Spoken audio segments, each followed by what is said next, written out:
नमस्कार दोस्तों, मैं आपका होस्ट डॉक्टर जोशी आपका स्वागत करता हूं मैं आरएम शॉर्ट्स में, जिसमें हम लेके आते दिन भर की स्पेस और डिफेंस न्यूज की टॉप 3 खबरें। तो चलिए जान लेते हैं। दोस्तों, हमारी सबसे पहली खबर आ रही है very short range air defence system की तरफ से, जो भारत खरीदने का प्रयास कर रहा है और 2010 से ही आरएफआई जारी की गई थी, जिसमें अलग अलग देशों के अलग अलग कंपनियों के अलग अलग प्रोडक्ट को 2012 से टेस्ट करना स्टार्ट किया गया था। इसमें मेनली 3 कंपनियां सामने आई थी, फ्रांस की MBDA, स्वीडन की सैप और रशिया की KB मशीनोस ट्रोएनिया।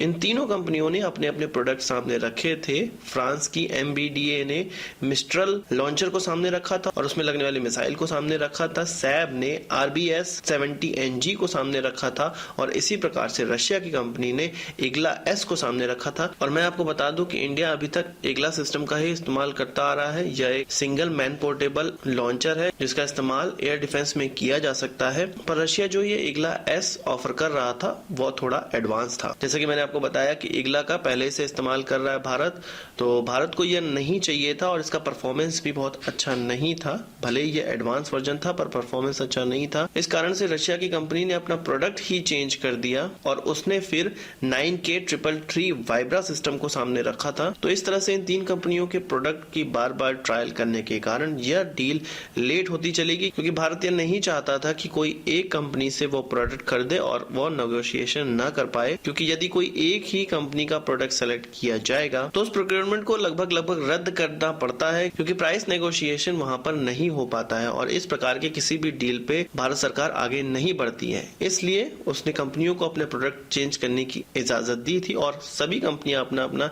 प्रोडक्ट चेंज कर रही थी, लुभावने प्रोडक्ट अपने सामने रख रही थी, जैसा कि रशिया का केस मैंने आपको बताया। पर लगभग 2 साल ट्रायल स्टार्ट करने के बाद और 6 साल ट्रायल में खर्च करने के बाद अब भारत इसको अंतिम रूप देना चाह रही है। फरवरी से ही इस पर टेक्निकल नेगोशिएशन स्टार्ट हो चुका है और टेक्निकल नेगोशिएशन होने के बाद प्राइस बिड खोली जाएगी और फिर प्राइस नेगोशिएशन होगा। उसमें जो भी कंपनी सबसे लोएस्ट बिड करेगी उसको सेलेक्ट कर लिया जाएगा। डिफेंस सोर्सेज का माने तो सैप का सिस्टम RBS 70NG सबसे अच्छा परफॉर्म कर रहा है और इसकी ज्यादा से ज्यादा संभावनाएं बन रही है। पर अंतिम निर्णय प्राइस नेगोशिएशन पे करती है सरकार किसी भी सरकारी काम पे। इस डील का जो मूल्य बताया जा रहा है वो 6,400 करोड़ रुपए है। इसमें 5,000 मिसाइलें खरीदनी है, 258 सिंगल लॉन्चर्स खरीदने हैं और 258 मल्टी लॉन्चर्स खरीदने हैं। इसमें जो स्पेसिफिकेशन बताई गई थी उसमें यह बोला गया था कि मिसाइल 6 किलोमीटर दूर तक मारक क्षमता रखने वाली होनी चाहिए और 3 किलोमीटर ऊंचाई तक जाकर मार कर सकती हो। दोस्तों, हमारी अगली खबर चाइना के ट्यांगोंग 1 की तरफ से आ रही है, जो कि उसका एक स्पेस स्टेशन है और आपको पता होगा कि वो लगातार पृथ्वी की ओर बढ़ रहा है, यानी कि पृथ्वी की सतह पर अब वो गिरने वाला है। 2011 में इसका लॉन्च किया गया था और 5 साल बाद 2016 में ही चाइना ने इसको डिक्लेयर कर दिया था कि ये आउट ऑफ कंट्रोल हो चुका है और पृथ्वी की तरफ यह गिर रहा है। और मैंने आपको यह खबर बहुत पहले भी बताई हुई है,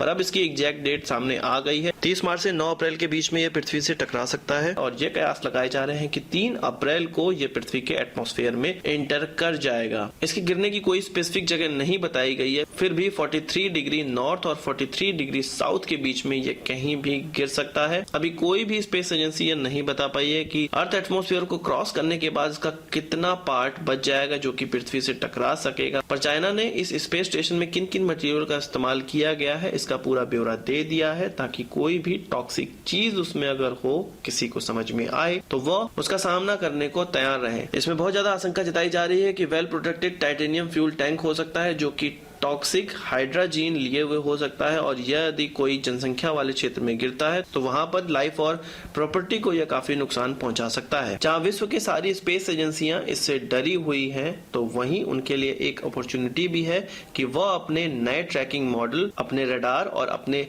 ऑप्टिकल टेलीस्कोप का यहाँ पर परीक्षण कर सकती हैं कि किस प्रकार से वह किसी री एंट्री करने वाले व्हीकल को ट्रैक कर सकते हैं। अगली खबर हमारी साउथ एशियन यूनिवर्सिटी की तरफ से आ रही है, जिसको सार्क के मेंबर देशों ने एक कोलैबोरेशन में चालू किया है और 2010 में यह भारत की नई दिल्ली में स्टार्ट हुआ। और इसको चलाने का तरीका यह है कि अलग अलग देश अपने निर्धारित अनुदान को देते रहेंगे और यह यूनिवर्सिटी चलती रहेगी, जिसमें कि भारत का शेयर 51.8% है और सबसे ज्यादा शेयर भारत का ही है।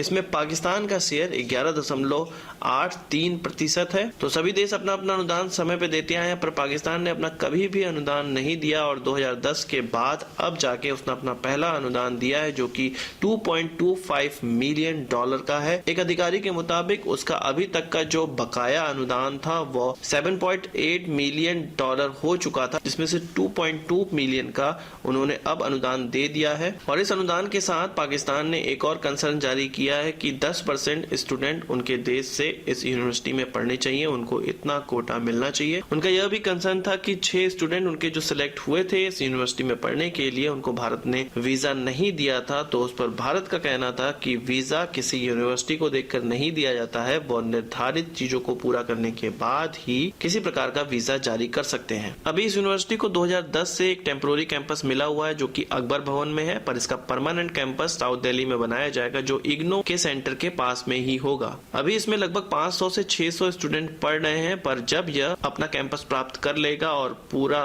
फुल फ्लेंज में चलने लगेगा तो इसमें लगभग 7000 स्टूडेंट पढ़ेंगे और लगभग 700 टीचर्स या प्रोफेसर्स इसमें पढ़ाएंगे। तो आज की इस वीडियो के बस इतना ही। आशा करता हूं आपको वीडियो पसंद आया और आप इसको एक बड़ा thumbs up जरूर देंगे। इस वीडियो संबंधित कोई सवाल या सुझाव हो तो कमेंट बॉक्स में जरूर लाइएगा और यदि आपने हमारे चैनल को सब्सक्राइब नहीं किया उसे भी कर लीजिए, क्योंकि हम इस प्रकार की वीडियो लाते रहते हैं जो आपका स्पेस और डिफेंस ज्ञान बहुत ज्यादा बढ़ाने वाला है। नमस्कार, थैंक यू, जय हिंद।